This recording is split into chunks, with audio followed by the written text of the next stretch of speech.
તો મિત્રો આપણે આવી ગયા છે આ ગીતા મંદિર. આજના મારા કંડક્ટર સીટ છે અજીતભાઈ. તમે ઓળખતા હોય તો કોમેન્ટ કરજો. તો મિત્રો આજે વાત કરવાની કે હરિભાઈ કે છે સાલું આ ડ્રાઈવર કેવી રીતે બનાય, એના માટે શું શું છે પ્રોસિજર. તો મિત્રો એના માટે ચલો પહેલેથી કહી દઉં, તમારે ધોરણ 12 પાસ કરવું જરૂરી છે, બરાબર છે. પછી તમારે CCC કરવાનું રહેશે. પછી હેવી લાઇસન્સને તમારે 5 વર્ષ પૂરા થવા હોવા જોઈએ.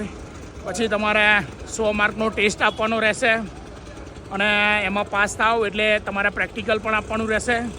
તો કંઈક આવી પ્રક્રિયા હોય છે. અને જ્યારે ભરતી આવશે ત્યારે હું જણાવીશ, બરાબર છે. તો બહુ માથાકૂટ કરવાની નહીં, બરાબર છે, કેમ કે બહુ તકલીફ પડે છે. તમે બધા બહુ કોમેન્ટો કરો છો. અને હા, છેલ્લે અંતમાં કહીશ કે સાલું આપણા ફોલોવરમાં કંઈક અટકી ગયું છે, તો કે માતા બાતા મૂલી હોય એવું લાગે છે, તો જરા જોઈ લેજો, બરાબર છે. થોડા બોલોવરો વધી જાય એવું કંઈક કરો. 78 અટકી ગયું છે.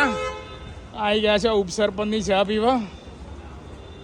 તો ચલો ભાઈ, ચા બા બનાવી દો ફર્સ્ટ ક્લાસ, બરાબર છે, બરાબર ને. તો ચલો મિત્રો, જય હિન્દ જય ભારત. આવી ગયા છે ગીતા મંદિર.